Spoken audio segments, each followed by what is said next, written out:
जय Shri Krishna, Radhe Govind. Welcome back to Kanhamrit. तो मैंने वीडियो डाली थी कि हमें एकादशी 13 तारीख को करनी है या 14 तारीख को, जिसमें मैंने बताया था कि इस बार हम लोग पापांकुशा एकादशी का व्रत 14 अक्टूबर दिन सोमवार को कर रहे हैं। काफी सारे लोगों का क्वेश्चन है कि 13 को तो पूरे दिन एकादशी है, फिर हम 14 को क्यों कर रहे हैं। इस बार एकादशी को लेकर बहुत ही ज्यादा कंफ्यूजन है।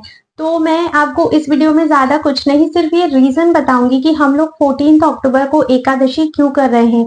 और देखिए, इसके एक नहीं, दो नहीं, बल्कि 3 कारण हैं। तो आप इस वीडियो को एंड तक जरूर देखिएगा, जिससे आपके सभी डाउट क्लियर हो जाए और आप भी निर्णय कर सको कि आपको 13 को एकादशी करनी है या 14 को एकादशी करनी है। लेकिन उससे पहले अगर आप लोग चैनल पर नए हो तो चैनल को सब्सक्राइब करके बेल आइकन प्रेस कर दीजिए। और अगर आपको वीडियो पसंद आती है तो लाइक और शेयर अवश्य ही करिएगा, क्योंकि इस एकादशी को लेकर बहुत ही कंफ्यूजन चल रहा है। तो जिन लोगों को भी इस वीडियो की जरूरत है उन्हें अवश्य ही शेयर करिएगा। और मुझे कमेंट करके ये जरूर बताइएगा कि आप लोग 13 को कर रहे हो या 14 को, और जो इन्फॉर्मेशन इस वीडियो में मैं दे रही हूँ वो आपको पहले से पता थी या नहीं थी। तो चलिए वीडियो को जल्दी से शुरू करते हैं। तो देखिए, सबसे पहले एकादशी तिथि मैं आपको बताती हूँ। 13 अक्टूबर को शुरू हो रही है सुबह 9:08 पे, जो कि 14 अक्टूबर को सुबह 6:41 पर खत्म हो जाएगी। अब मैं आपको कारण बताती हूँ कि 14 को एकादशी क्यों कर रहे हैं। देखिए, सबसे पहला कारण जो मैं हमेशा बताती हूँ कि वैष्णवों में ग्रंथों के शास्त्रों के अनुसार कहा गया है कि हमें उस एकादशी का व्रत करना चाहिए जो उदया तिथि में आ रही है। अब एक बात बताइए, जो 13 को एकादशी शुरू हो रही है वो सूर्योदय के बाद स्टार्ट हो रही है, उदया तिथि में तो नहीं है। लेकिन 14 को एकादशी 6:41 तक है और जो सूर्योदय का समय है वो 6:23 तक है। तो 14 अक्टूबर को सबसे पहले तो हमें उदया तिथि में एकादशी मिल रही है। अब बात करते हैं दूसरे कारण की। तो देखिए, शास्त्रों में कहा गया है कि 2 तरह की एकादशी होती है, एक दशमी युक्त और एक द्वादशी युक्त। दशमी युक्त एकादशी को विद्या एकादशी कहते हैं। जो भी व्यक्ति, जो भी मनुष्य दशमी युक्त एकादशी करता है उसकी संतान और उसके धन का क्षय होता है। और ये बात शास्त्रों में क्लियरली लिखी है, आप ब्रह्म वैवर्त पुराण लेकर चेक कर सकते हो। कहा जाता है कि दशमी विद्या जो एकादशी होती है उसमें असुरों का वास होता है, और जब आप उस एकादशी को करते हो तो आप असुरों की शक्ति को बढ़ा रहे हो, इसीलिए आपके संतान और धन की हानि होती है।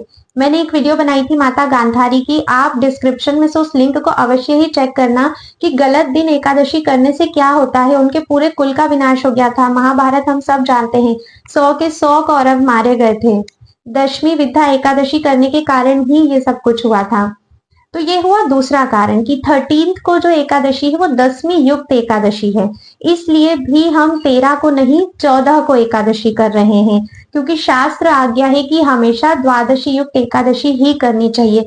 जब भी आप लोगों को चयन करना होता है ना, ये मैं आगे के लिए भी बता रही हूँ, आप लोग तिथि देख लिया कीजिए।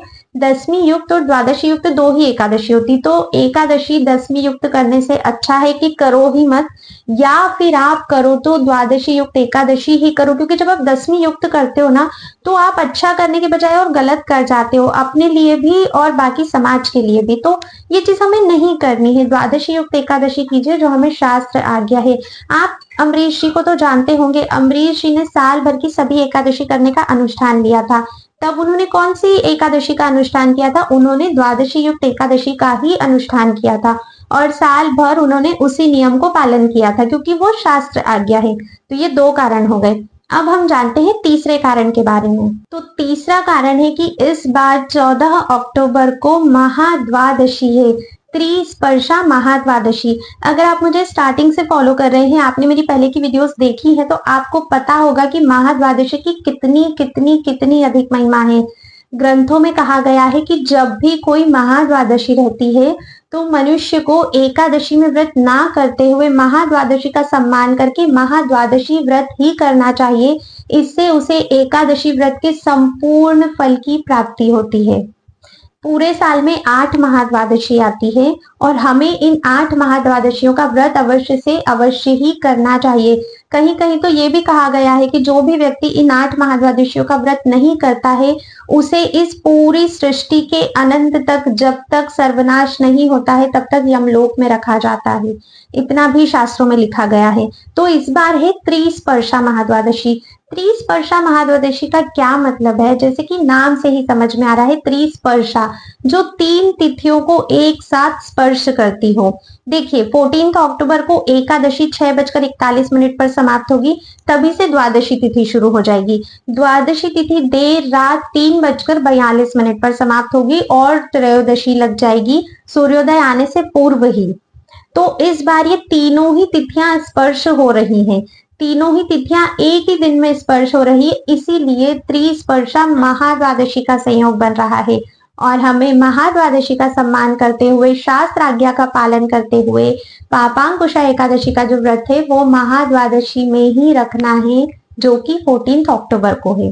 शास्त्रों की आज्ञा है कि अगर पूरे दिन, मान लीजिए आज एकादशी है, कल सिर्फ 1 घड़ी, लेकिन अगर सूर्योदय में एकादशी है, द्वादशी युक्त एकादशी है, तो हमें वही करनी है। कई बार आप लोग पूछते हो कि पूरे दिन तो आज एकादशी है, फिर आप कल क्यों बता रहे हो?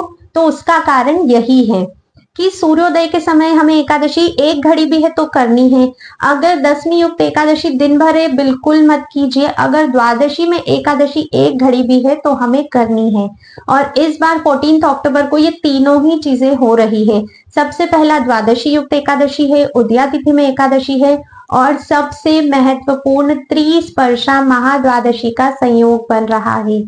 तो मैं आप सभी से विनती करूंगी कि अगर हो सके तो आप लोग भी 14 अक्टूबर को व्रत कीजिए, लेकिन उससे पहले जब आपके गुरु की आज्ञा है आपको तब व्रत करना है। अगर वो 13 बोलते हैं तो आपको 13 को ही करना है, या फिर स्टार्टिंग से आप जहां जिस संस्था को फॉलो कर रहे हो उन्हीं के अनुसार व्रत करना है, जहां भी श्रद्धा भक्ति रखते हो। मैंने आपको वो सारी बातें बताई है जो शास्त्र सम्मत है, शास्त्रों में लिखी है, और पर्सनली मैं फॉलो करती हूँ।